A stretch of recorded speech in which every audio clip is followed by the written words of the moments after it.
Hello guys, स्वागत है आप सभी का हमारे चैनल डे ड्रीमर स्टडी में। तो कैसे हैं आप सब? उम्मीद है आप सब बहुत अच्छे होंगे। और आज हम आपके लिए लेकर आए हैं एक बहुत ही ज़्यादा इम्पॉर्टेंट टॉपिक जिसका नाम है डाटा स्ट्रक्चर्स। तो अगर आप लोग हमारे चैनल डे ड्रीमर स्टडी पर नए हैं तो हम उन्हें बता देना चाहते हैं कि हमारा चैनल डे ड्रीमर स्टडी लेकर आता है आप सभी के लिए ढेर सारा content study, mindset, career and motivation से रिलेटेड। तो अगर आप कर रहे हैं किसी गवर्नमेंट जॉब की तैयारी या फिर कर रहे हैं प्राइवेट जॉब की तैयारी और चाहते हैं इंक्रीमेंट, तो आप आ गए हैं बिल्कुल सही जगह पर, क्योंकि डे ड्रीमर स्टडी आपके लिए ढेर सारी वीडियोस लेकर आता है।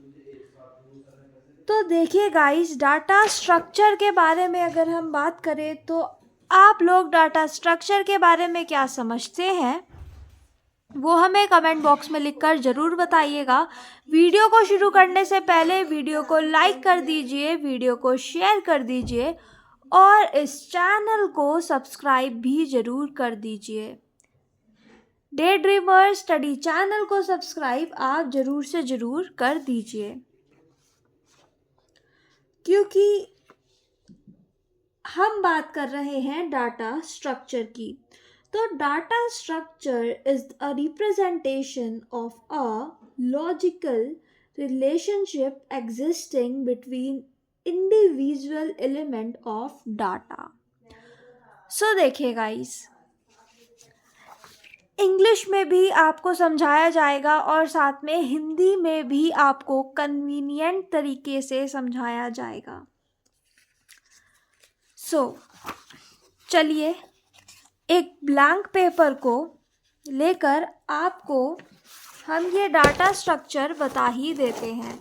तो सबसे पहले तो डाटा स्ट्रक्चर जो हम आपको बता रहे हैं,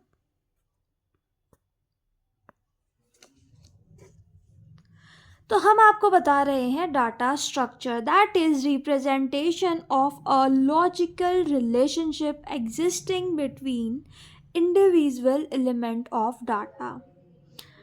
देखिए, सबसे पहले तो डाटा स्ट्रक्चर से आप क्या समझते हैं? सबने समझ ही लिया होगा कि डाटा को स्टोर करना।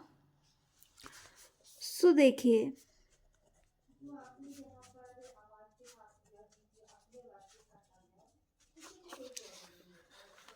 ऑर्गेनाइजेशन ऑफ अ डाटा, जैसे कि हम बात करते हैं डाटा स्ट्रक्चर के कुछ मेन जो स्पेसिफिक जो करेक्टरिस्टिक्स हैं या फिर जिस चीज़ के ऊपर डाटा स्ट्रक्चर जो रिवॉल्व करता है, that is a storing of a data.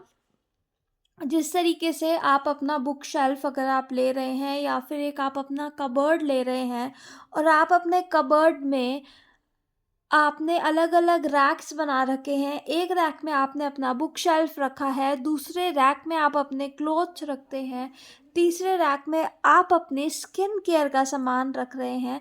तो इसी तरीके से हम आपको समझाते हैं डाटा स्ट्रक्चर को। तो एक एक तरीके से एक हमने उसको स्टोर किया है बट एक ऑर्गेनाइज तरीके से स्टोर किया है, जिससे कि उस अलमीरा से अगर हम कुछ चीज़ें स्टोर कर रहे हैं ऑर्गेनाइज तरीके से स्टोर कर रहे हैं, जिससे कि उसको एक्सेसिबल तरीके से हम उसको वहाँ पे स्टोर कर रहे हैं,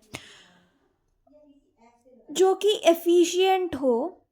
और आपको अगर कुछ चीज़ हटानी है, कुछ चीज़ उसमें ऐड करनी है, वो इजीली आप कर पाओ। जैसे कि आपको एक क्लॉथ हटाना है और दूसरा क्लॉथ ऐड करना है, तो मैनिपुलेशन भी आप वहाँ पे ढंग से कर पाएंगे। तो data structure is representation of a logical relationship existing between individual element of data. अगर हमारे पास डाटा है, बहुत सारा इंडिविजुअल एलिमेंट ऑफ डाटा है और उनको एक लॉजिकल वे में एक ऐसे स्ट्रक्चर करना जिससे उन दोनों के बीच में अगर लिंक हो तो वो लिंक हम स्टैब्लिश कर पाएँ। In another word, a data structure is a way of organizing all data item that consider not only the elements stored but also their relationship to each other. तो data structure के mainly जो specific जो things है वो इन्हीं 4 चीज़ों पर revolve करता है, that is the organization of data. जैसे कि हमने आपको बताया है एक बुक शेल्फ को या फिर एक आपके कबर्ड को जिसमें अलग अलग आपका चीज़ों को स्टोर करने का सामान है, आप यहाँ पे सामान रख सकते हैं। आप अपना सामान जैसे मर्जी चाहें वैसे आप इसमें रख सकते हैं। तो ये जो है चीज़ ये हमने आपको बताई है। तो इसी तरीके से ही ऑर्गेनाइजेशन ऑफ डाटा, ऑर्गेनाइज करना, सबसे पहले आता है स्टोर करना, फिर ऑर्गेनाइज वे में स्टोर करना जिससे कि एक्सेसिबल हो।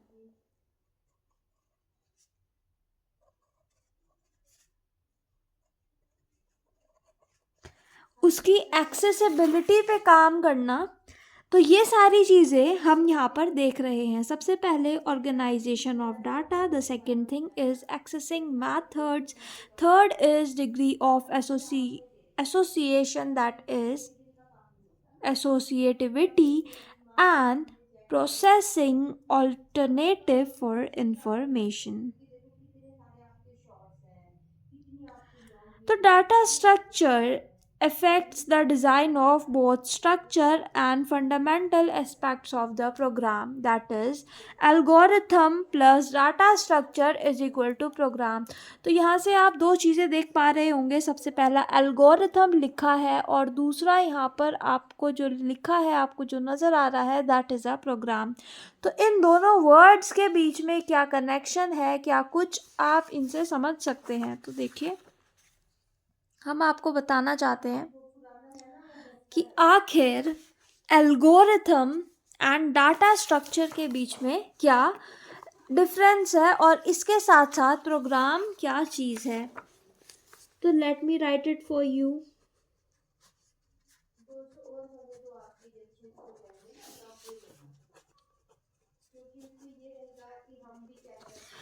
हमने यहाँ पर लिखा है एल्गोरिथम एंड प्रोग्राम। तो एल्गोरिथम एंड प्रोग्राम के बीच में आपको हम डिफरेंस यहाँ पर समझा रहे हैं। सबसे पहले तो एल्गोरिथम्स लिखता कौन है, या फिर एल्गोरिथम को लिखा कैसे जाता है और कब लिखा जाता है, और प्रोग्राम को कब लिखा जाता है। एल्गोरिथम्स को प्रोग्राम को लिखने से पहले लिखा जाता है एंड इसको लिखा जाता है जब हम डिज़ाइन कर रहे होते हैं। तो they are written by design. ये एक एक्चुअली में क्या होता है, ये एक डिज़ाइन होता है। जैसे हम अपने चीज़ों को इम्प्लीमेंट करेंगे, चीज़ों को लिखेंगे, बट प्रोग्राम जो है वो इम्प्लीमेंटेशन के समय पर लिखा जाता है।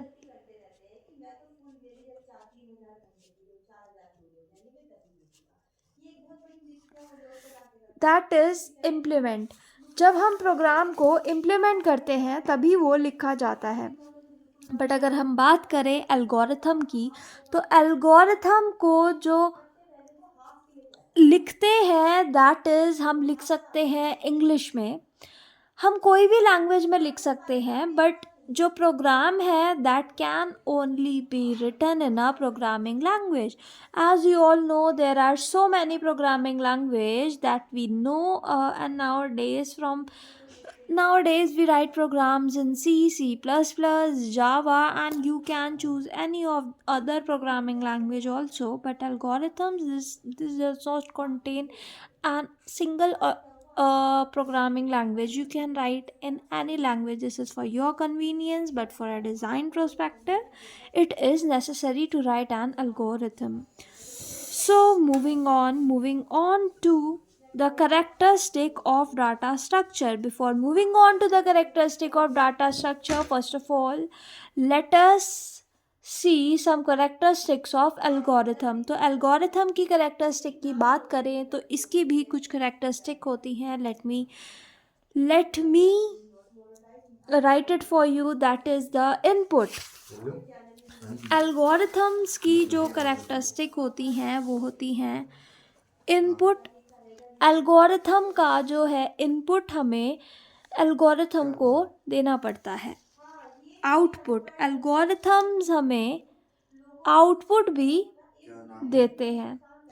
इसके साथ साथ algorithms should be effective.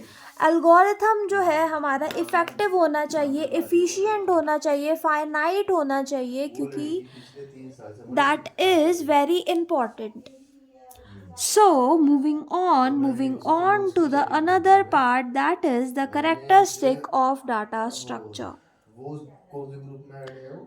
So data structure की करेक्टरिस्टिक को देखने से पहले हम आपको बता देना चाहते हैं कि अगर आप लोग हमारे चैनल डे ड्रीमर स्टडी पर न्यू है तो सबसे पहले हमारे चैनल डे ड्रीमर स्टडी को सब्सक्राइब कर दीजिए, इस वीडियो को लाइक कर दीजिए और शेयर कर दीजिए इस वीडियो को अपने सभी दोस्तों के साथ, क्योंकि जी हाँ, यहाँ सपने पूरे होते हैं। एक बेस जो है हम आपको बना के देते हैं और कामयाबी की पहली सीढ़ी यदि आपको चढ़ना है तो आप बिल्कुल सही जगह आ गए हैं, क्योंकि हमारा चैनल डे ड्रीमर स्टडी आपको कामयाबी की सीढ़ी की ओर लेकर जाएगा और आप भी अपने सपनों को पूरा कर पाएंगे, अपनी ड्रीम जॉब भी ले पाएंगे। सो देखिए गाइस, करेक्टरिस्टिक्स अगर आपको एल्गोरिथम की समझ आ गई है तो हम चलते हैं करेक्टरिस्टिक्स ऑफ डाटा स्ट्रक्चर की ओर। तो डाटा स्ट्रक्चर्स क्या होते हैं यहाँ तक हमने जाना, बट आगे हम जानने वाले हैं कि आखिर डाटा स्ट्रक्चर्स कितने टाइप के होते हैं, क्या कुछ करेक्टरिस्टिक्स होती हैं डाटा स्ट्रक्चर की। इसके साथ साथ हम आपको उन टाइप्स के फर्दर टाइप्स भी आपके साथ डिस्कस करेंगे। तो देखिए गाइस, डाटा स्ट्रक्चर्स की करेक्टरिस्टिक्स को जानने से पहले हम पहले जान लेते हैं कि आखिर वो कौन सी दो कैटेगरीज हैं जिनमें डाटा स्ट्रक्चर को क्लासिफाई किया गया है। So there are two broad categories of data structure, that is the primitive data structure and non-primitive data structure. In primitive data structure, it is integer, float, character and pointer. But in non-primitive data structure, they are divided into these three, that is array, list and files. So if we go on to this, that is non-primitive data structure, in list it is of linear list and non-linear list. So in linear list it is stacks and queue, and in non-linear list it is graphs and trees. तो अगर हम बात करें linear and non linear data structure के differences के बीच में, तो इसके भी काफ़ी सारे डिफरेंसेस आते हैं। Linear and non linear data structures, जो लीनियर डाटा स्ट्रक्चर्स होते हैं दैट आर इन अ, जो कॉन्जिक्यूटिव होते हैं, जैसे कि एक एरे हो गया जिसमें कॉन्जिक्यूटिवली एक के बाद एक हम जा सकते हैं।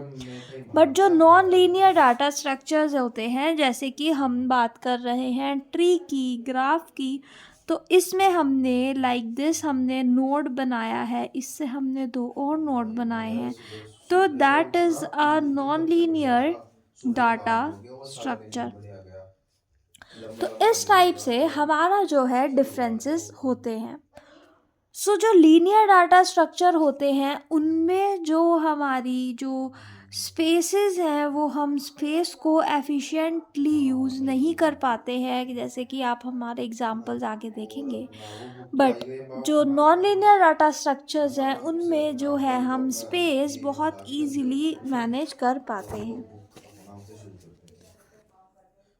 तो डाटा स्ट्रक्चर से रिलेटेड अगर अभी आपको कोई भी दिक्कत है तो आप हमसे कमेंट बॉक्स में लिखकर पूछ सकते हैं। ये बस एक स्टार्टिंग वीडियो थी डाटा स्ट्रक्चर की, जिससे आपको पता चले कि आखिर डाटा स्ट्रक्चर क्या होता है। क्या कुछ चीज़ें आपको इसमें पढ़ने की ज़रूरत है। और आप अगर हमारे चैनल डे ड्रीमर स्टडी पर नए हैं तो हमारे चैनल को लाइक करके सब्सक्राइब भी ज़रूर कर दीजिएगा और इस वीडियो को लाइक कर दीजिएगा और शेयर कर दीजिएगा। बाय बाय गाइस, मिलते हैं आपको अपनी अगली वीडियो में।